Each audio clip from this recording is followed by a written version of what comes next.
Bonjour. Du coup, moi je vais vous parler de Hermès. C'est une petite nouveauté qu'on a fait aujourd'hui, non, cette année, à la FUP.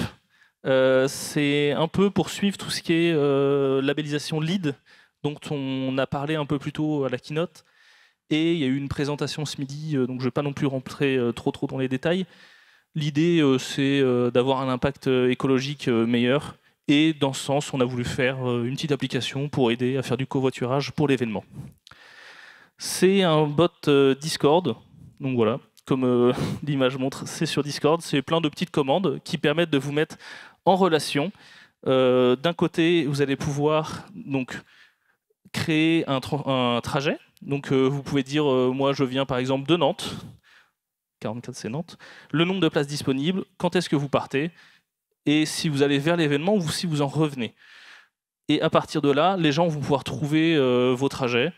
Pensez Blablacar, mais en plus simple, pour l'événement, en très simple. Bon, il y a plein de fonctionnalités, mais en vrai, c'est pas très grave si j'explique pas tout. Ouais, ça c'est la recherche. Vous pouvez rechercher par code postal. Vous n'êtes pas obligé de mettre le code postal entier. Vous pouvez mettre que les 2 premiers chiffres. Comme ça, vous avez toutes les destinations directement. C'est plus simple. Et ensuite, vous pouvez rejoindre un transport avec la commande Join Transport.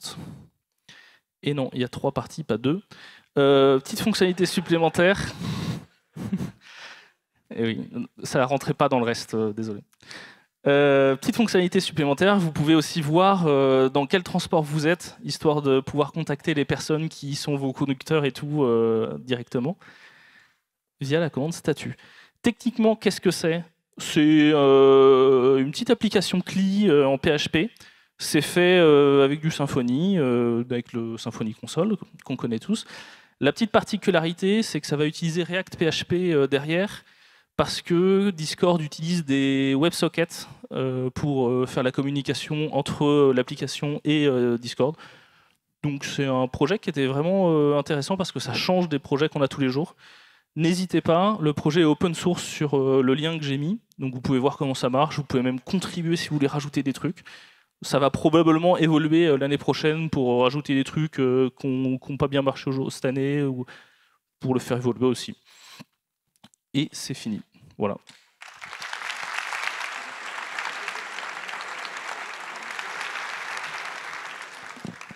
Merci. Okay. Merci. Comment je lance les slides ? Ok, bonjour à tous.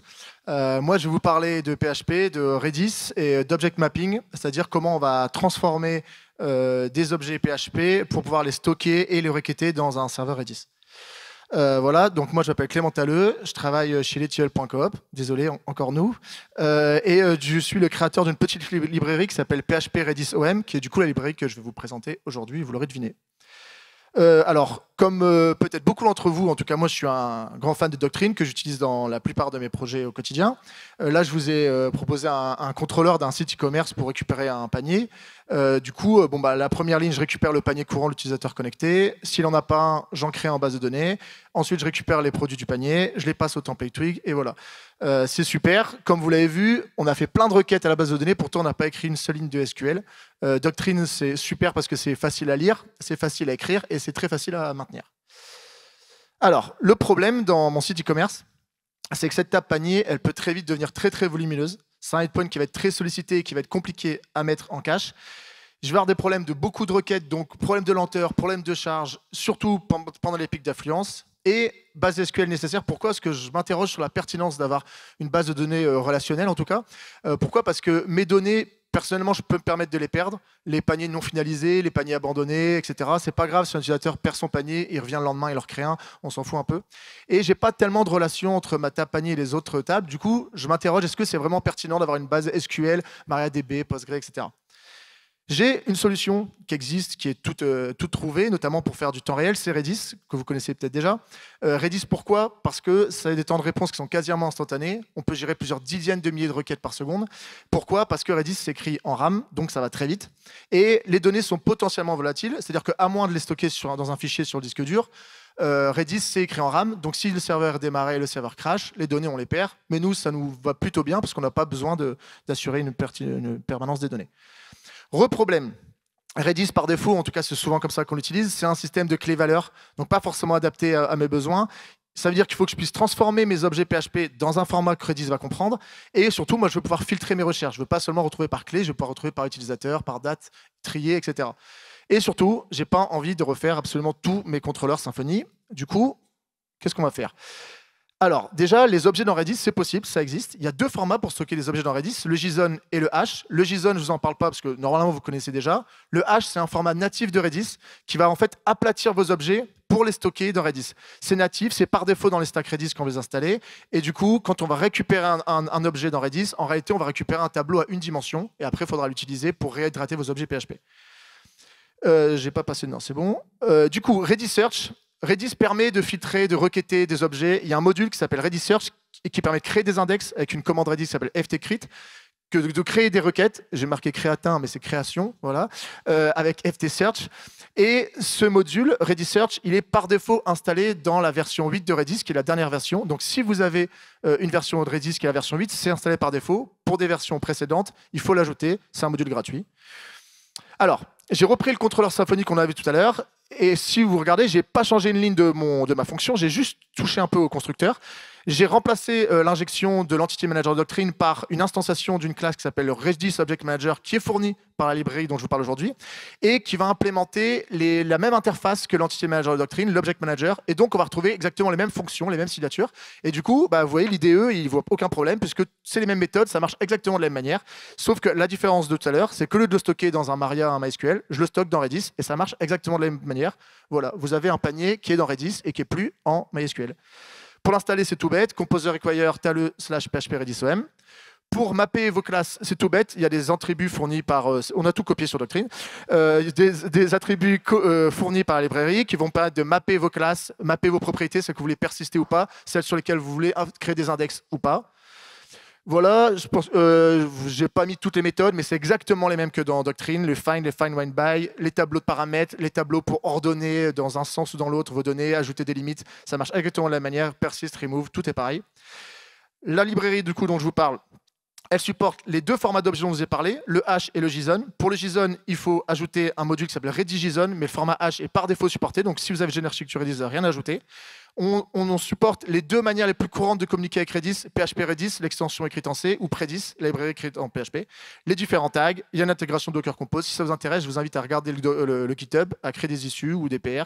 Et voilà, merci à tous et bonne journée.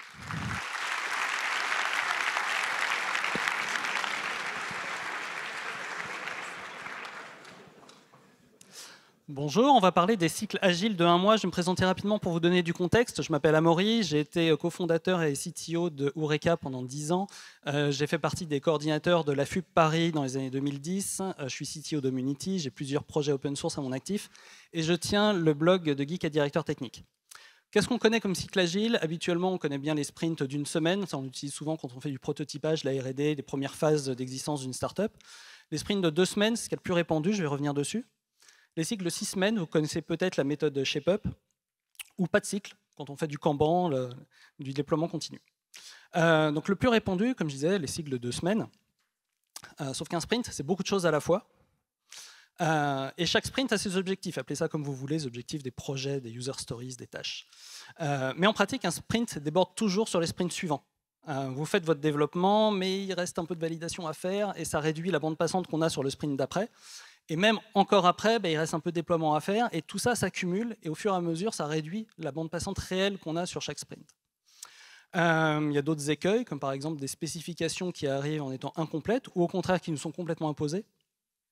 Une validation qui finit par reposer uniquement et intégralement sur l'équipe technique. Et enfin, un rythme qui épuise les équipes. Vous connaissez l'adage. En fait, ce qu'on fait, nous, c'est pas des sprints, c'est un marathon. Donc voilà, tout ça sont des soucis. La solution, c'est de ralentir pour faire plus et mieux. Donc on en arrive à des cycles d'1 mois. Le but, améliorer la qualité, améliorer la productivité, améliorer le confort. C'est le fruit de 13 ans d'amélioration, ce qui n'est pas très étonnant, en fait, de l'agile depuis plus de 20 ans, du Scrum depuis plus de 15 ans. Et ça a été créé en collaboration avec des gens du produit, du métier, du design. Alors, un cycle d'1 mois, comment ça marche? Pendant 2 semaines, on développe. On fait que du développement. Ensuite, pendant 1 semaine, il y a de la validation métier. Donc, on inclut les gens du métier dans les tests. Pendant ce temps-là, l'équipe de développement peut faire des refactoring. 4e semaine, on merge, on tag, on déploie en pré-prod, on valide, on déploie en prod. En parallèle de ça, les développeurs peuvent faire des spécifications techniques, au minimum réfléchir sur ce qu'ils vont développer le mois suivant. Et en amont, les équipes fonctionnelles, product owner, équipe produit, peut préparer les spécifications fonctionnelles de ce qui va être développé le mois d'après. Donc vous avez vos cycles qui s'enchaînent. Des fois, vous avez des spécifications fonctionnelles qui prennent un petit peu plus de temps que d'autres, mais c'est fine, ok, pas de souci. Tout ça est simple et très clair à comprendre pour tout le monde dans l'entreprise. Informaticien, informaticienne, on est formé à la gestion de projet, mais ce n'est pas le cas du reste de nos entreprises. Quand on dit à quelqu'un ton projet pour novembre, ils savent qu'on va faire la spécification ensemble en octobre. On fait des équipes pluridisciplinaires, mais quelqu'un du métier, quelqu'un de la tech, quelqu'un du design, quelqu'un du produit. Et on va faire la spec. Et cette personne, on lui dit, tu vas tester pendant la 3e semaine de novembre, et ça passera en production fin novembre. Voilà, pas de question à se poser, tout le monde comprend. La qualité, les projets mieux spécifiés, ça fait moins de mauvaises surprises. Et la validation par les gens du métier, c'est une réduction vraiment massive des bugs en production. Ça fait un rythme plus durable, on a du temps pour les refactoring. Je pense qu'on est nombreux à se dire que on a besoin d'avoir du temps pour réduire la dette technique. Là, voilà, il y a du temps qui est là pour ça. La 4e semaine dans le cycle qui joue un rôle de cool-down pour éviter l'épuisement des équipes. Encore une fois, ce n'est pas des sprints, c'est un marathon. Et l'air de rien, on fait des rétrospectives qui sont plus riches et plus utiles. Bon, il y a quand même quelques petites difficultés. La première, c'est que ça nécessite l'implication de toutes les équipes. Si on en revient uniquement à se dire les cycles de développement, c'est que pour l'équipe de développement, ça ne marche pas. Mais c'est pareil pour toute forme de méthodologie agile. Et enfin, il faut faire accepter le fait qu'il n'y ait qu'une seule mise en production majeure par mois, même si le but, c'est in fine d'avoir plus de projets en production, parce qu'il n'y a pas besoin de revenir dessus, parce qu'on ne réduit pas la bande passante des sprints suivants, etc. Même si on peut avoir des projets qui sont urgents, qui se retrouvent à être hors process et qui sont déployés en cours de mois, il n'empêche qu'on a une mise en production majeure par mois, et ça, parfois, il faut le faire accepter. Voilà, merci.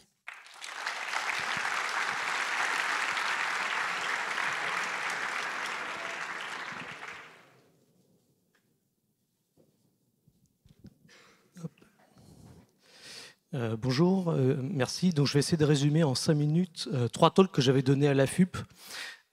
Et donc, du coup, je vais vous présenter une bibliothèque que j'ai développée qui s'appelle Flow. Donc ça, cette bibliothèque, je la dois grâce à la FUP, grâce à la communauté Symfony et grâce à la communauté NoCode. Donc, qu'est-ce que c'est que Flow? En fait, du coup, j'ai repris les concepts de quelqu'un qui s'appelle Jean-Paul Roguer-Morrison, qui définit en fait un graphe de nœuds. Donc, c'est de la programmation visuelle. Et comment on fait un programme à travers un graphe de nœuds. Donc moi, ce qui m'a intéressé, c'est de transformer un graphe de nœuds en pipe de données. Donc, quel est l'objectif de Flow? Donc, l'idée, c'est de définir, d'adopter la programmation asynchrone en termes natifs. Donc là, je vous réfère aussi aux présentations qui sont sûrement dans la salle de Joël Wurtz. Il y a aussi de Benoît Viguier, Julien Poli aussi pour ses travaux. Donc tout ça, c'est des choses qu'on avait vues sur les générateurs et l'asynchrone. Comment vous construisez votre code en programmation visuelle? Donc là, l'idée, c'était un truc que j'avais donné pour comment on introduit la récursivité dans un programme qui ne possède pas de récursivité à la base. Et comment vous assemblez votre code visuel. Donc ça aussi, c'est lié à la gestion d'erreurs. Donc on peut reprendre les exemples de Gina, par exemple, ou de Frédéric Hardy, qui avait défini des choses sur le IS programming. Voici un schéma générique de à quoi ça ressemble. Donc ici, c'est de définir une orchestration. Donc en fait, Flow, c'est ce qui est défini sur la droite. en termes de producteur, rail et consumer. Donc ça vient de Anton Mitchoft, qui a fait un travail en Elixir sur comment on construit un programme asynchrone en termes de rail, de RAL. Et donc là, du coup, on a IP, qui est une information paquet, que vous transférez à travers votre rail, votre pipe de données. Et donc tout ça, c'est asynchrone. Dans cette théorie, on définit un truc qui s'appelle back pressure. Donc c'est un concept dans lequel, en fait, vous allez avoir une compression de votre flot de données. Et comment en fait modifier comment altérer la compression de données. En fait, c'est en scalant les différents rails que vous aurez. Donc, par exemple, MulByTo, en fait, je vais le scaler parce qu'en fait, c'est un traitement lourd. Et donc, du coup, pour fluidifier cette congestion, eh bien, j'aurai un scale automatique que je définis en fait à travers l'information paquet. Et donc, en fait, c'est async par défaut. Donc là, c'est une interface que vous pouvez surcharger. Et moi, en fait, j'ai défini plusieurs types d'interfaces AMP, React, Fiber, Swole. Fiber, par exemple, j'ai repris ce qui a été fait par Joli Code de Grégoire sur Castor. Donc ça, c'était intéressant. Et par rapport à la conférence de ce matin, on pourrait même rajouter un nouveau type qui utilise la lib parallèle que j'ai vu ce matin. Et donc là, par exemple, ça utilise donc le composant Symfony. Symfony Subscriber. Et donc là, en fait, c'est à travers vous allez pouvoir définir une stratégie d'IP. Et en fait, c'est comment orchestrer justement votre flot de données à travers cette stratégie d'IP. Donc là, en fait, j'ai défini plusieurs événements qu'on peut retrouver un petit peu comme dans le workflow Symfony. C'est-à-dire que vous avez un événement push qui va atterrir pour prendre en compte les IP que vous avez besoin d'intégrer dans votre flow. Pull, en fait, c'est pour commencer à traiter la prochaine IP qui va arriver dans votre flow. Async, ça vous permet de voir l'IP qui est actuellement traitée. Et pop, en fait, c'est pour dire, voilà, l'IP a été traitée et donc sort du flow. Et aussi, j'ai rajouté pool pour connaître le nombre d'IP que vous avez à l'intérieur de votre flow de données. Comment ça marche? Du coup, vous installez Darkwood Flow. C'est la lib que j'ai définie. Et voici un cas d'usage entre guillemets basique. Donc, c'est-à-dire qu'en fait, là, vous allez définir vos types de données. Et donc là, par exemple, il y a 2 monades. Donc, j'avais fait aussi un talk sur les monades. Donc là, il y en a un sur le yield. C'est-à-dire qu'en fait, là, c'est la monade Rail. C'est-à-dire qu'en fait, comment vous allez orchestrer vos données. Et ce qu'il y a, c'est que là, je rejoins la généricité. C'est-à-dire qu'en fait, vous allez avoir un encastrement de vos données qui est propre. Et donc voilà. Donc, si vous êtes intéressé, vous pouvez télécharger. Merci.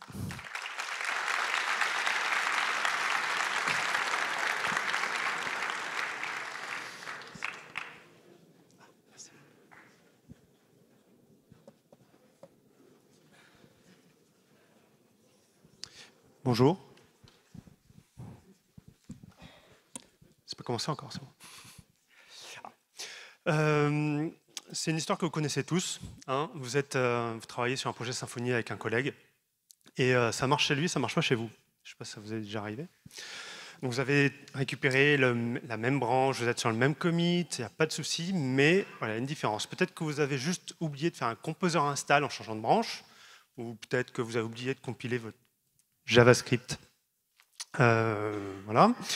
Les raisons peuvent être variées, mais ce qui compte surtout, c'est la leçon à en tirer, c'est qu'en vrai, votre code source, ce n'est pas votre livrable. Je suis très bon en métaphore. Votre code source, c'est comme une pâte à crêpes. Et le livrable, c'est la crêpe. Entre les deux, vous avez la cuisson, et c'est ce qu'on appelle, nous, dans notre jargon, la phase de build ou la phase de construction. Pardon, je vais trop vite. Vous vous dites avec votre collègue, un hash de commit, ça ne suffit pas à s'assurer qu'on a la même chose, toi et moi. Mais ce qu'on va faire maintenant, c'est qu'on va faire plutôt une archive, et on prendra l'empreinte de cette archive, et si elle est identique, du coup, ça veut dire que ce qu'on a construit tous les deux, c'est la même chose. Bon courage. Bon courage, ça, ce que vous êtes en train de voir, c'est le même projet Symfony, construit de la même façon, mais dans des environnements différents. On voit que, rien que ça, il y a déjà des différences. Observons-les de plus près. On peut avoir des chemins absolus qui se glissent dans les fichiers. Voilà, ça c'est le comportement basique avec Symfony. On peut avoir le temps qui influe, c'est-à-dire que vous prenez un projet Symfony, vous refaites un build plusieurs fois, vous avez ça qui va changer. Ça peut se régler. Je sais qu'il y a des experts qui vont dire on peut mettre un paramètre là-dessus, mais ça c'est par défaut. Vous avez Composer aussi qui vous fait des petits tricks sympas, c'est-à-dire qu'en fait, il va essayer d'utiliser Git pour voir la version, la version de votre code actuel pour l'enregistrer dans un petit fichier qui va être dans le dossier vendor. Et si vous n'avez pas Git d'installer, il ne peut pas. Donc du coup, il met un truc par défaut. Et ça aussi, ça fait une petite différence. Et alors là, c'est la plus perfide de toutes. Même les métadonnées, en fait, ça peut donner des résultats différents. C'est-à-dire que quand vous faites un vulgaire tar pour faire votre archive, tar, il va enregistrer les logins des propriétaires et puis les dates de dernière modification des fichiers. Donc forcément, même un petit truc tout bête, vous refaites 2 fois. Même si vous faites par exemple un git checkout, puis vous revenez, les dates de dernière modification ont été modifiées, donc du coup, ça fait un résultat différent. Quelques solutions pour ça. Donc déjà, on peut enlever ce qui est variable ou essayer de le fixer. Là encore, je vais trop vite. Vous avez vu qu'il y a pas mal de fichiers qui sont dans le dossier var cache. En fait, on peut forcément les dégager, puisque forcément, ça sera régénéré, donc c'est pas grave si on les perd. Par contre, pour les métadonnées, on a des petits arguments sympas qu'on peut rajouter à la commande tar pour rendre déterministe, on va dire, le résultat de la commande. On peut aussi, je vous conseille aussi pour le problème de la commande git, qui du coup, si vous avez git d'installer ou pas, ça va faire une différence. Donc pour ça, vous devriez pouvoir utiliser des environnements reproductibles. Vous connaissez déjà Docker, Podman. Moi, je fais un peu de promo pour Nix, donc vous avez Nix Shell, Nix Build qui peuvent aider. Et là, forcément, vous vous posez la question, mais à quoi ça sert de se prendre la tête à ce point pour essayer de reproduire une vulgaire archive ? Tout d'abord, on a vu que pour le debug, c'est quand même pratique, parce que comme ça, on peut s'assurer qu'on a vraiment exactement la même chose que notre collègue. Ensuite, si vous voulez avoir une espèce d'archivage de toutes les versions, de tous les livrables que vous avez fait, c'est quand même plus simple de pouvoir régénérer n'importe quel livrable à n'importe quel moment, plutôt que de devoir stocker 150 000 versions différentes. En termes de sécurité aussi, et particulièrement d'auditabilité, ça permet d'assurer une traçabilité entre votre livrable et votre code source. C'est bien beau de dire, voilà ce que j'ai déployé, voici le livrable que j'ai déployé, et le code source, il est là-bas. Ouais, d'accord, mais comment je sais, moi, que le code source qui est là-bas, c'est bien ce qui a produit ce truc? Avec les builds reproductibles, un auditeur va pouvoir reproduire en local la même archive et en effet vérifier que c'est bien identique. On peut aussi imaginer utiliser des clés, des signatures pour pouvoir valider une archive. Donc voilà. Si vous voulez aller plus loin, vous pouvez me contacter par mail ou aller sur ces petits liens sympathiques. Merci à vous.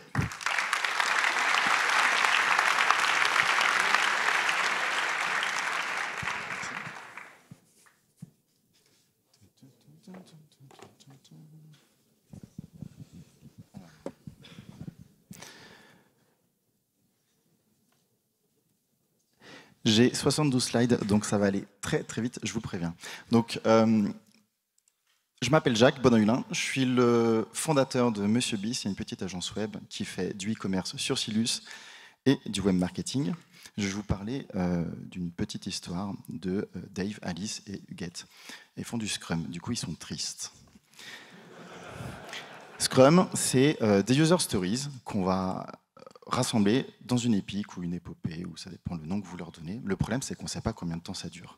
Et comme le temps, c'est de l'argent, du coup, on va jouer avec le temps. Et on va donc jouer avec l'argent.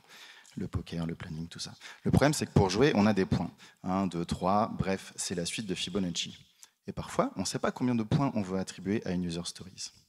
Du coup, on fait notre poker planning, c'est un grand schmilblick, et finalement, on arrive sur quelque chose d'à peu près cohérent. On a estimé en points la totalité de nos user stories, que ce soit sur une épique ou ou les user stories qu'on a à dispo dans notre backlog, etc. Sauf qu'il y a un problème, c'est que du coup, il y en a certains, on n'arrive pas à estimer. Bref, un sprint, c'est un cycle qui est plutôt court. Comme le disait Amaury, en moyenne, c'est 2 semaines. Ça va de 1 à 3 semaines en général sur Scrum. Et l'objectif, c'est de réaliser un maximum de user stories. Du coup, ça permet de calculer une vélocité. La vélocité, c'est combien de points on fait en combien de temps. Et puis, plus on répète les sprints, plus on a une vélocité qui est cohérente. Mais le problème, c'est qu'on a toujours cette petite, enfin grosse, j'ai zoomé, user stories qu'on ne sait pas estimer. Du coup, la vélocité, ça ne marche pas. Donc, le poker planning, ça ne marche pas. Du coup, mais c'est OK, parce qu'on a ShapeUp. Et ShapeUp, je vais vous l'expliquer en 3 minutes, top chrono. Donc là, c'est la version qu'on a adaptée chez Monsieur Biz, parce que la version originale, on est une agence web, ça ne marche pas du tout. Mais c'est pas grave, on a réussi. Donc, Shape, Bet, Build, c'est on façonne, on parie et on construit. Pour façonner, c'est les huguettes. Et les huguettes, on appelle ça les shapers. Pour faire les paris, c'est les Alice. Les Alice, on appelle ça les stakeholders dans la méthode originale. Et pour construire, c'est les devs, les builders. Et les builders, ils ont aussi le cooldown qui avait été évoqué un peu plus tout à l'heure, il y a 10 minutes, 15 minutes. C'est une période où on va finalement ralentir le rythme. La période de shape et la période de build, elles sont synchronisées. Elles durent 3 semaines dans notre méthodologie et elles durent 6 semaines dans la méthodologie ShapeUp originale. La période de bet et la période de cooldown sont aussi synchronisées et ça dure 1 semaine, 2 semaines dans ShapeUp original. Le shaping, c'est Huguette. Elle a un Glooby-Boulga, elle ajoute un contexte et elle va y mettre plein d'éléments. Elle va rédiger une énorme, c'est une sorte de documentation, si vous voulez, de la fonctionnalité dont on a besoin en mettant ce qu'on veut pas. Là où on ne veut pas aller, on va mettre des étoiles pour dire je préfère ça à ça, avec des alternatives, etc. Le Glooby-Boulga, il se transforme en un pitch. Moi, j'appelle ça une cacahuète. Mais la cacahuète, on ne sait pas combien elle coûte. Du coup, on va faire intervenir les Alice. Et Alice, elles vont se rassembler autour d'une table, ce qu'on appelle une betting table. Elles vont prendre tous les sujets et elles vont donner des donuts. Non, en vrai, elles vont donner ce qu'on appelle un appétit. Donc, elles vont très clairement donner des donuts aux développeurs et plus on leur donne à manger, plus ils ont du temps. Donc, en fait, c'est à vous de voir. Les Alice, elles décident, ça, c'est 2 donuts. Donc, je vais donner, je sais pas, 2 jours, 3 jours ou en euros si on a envie, parce que techniquement, le temps, c'est de l'argent.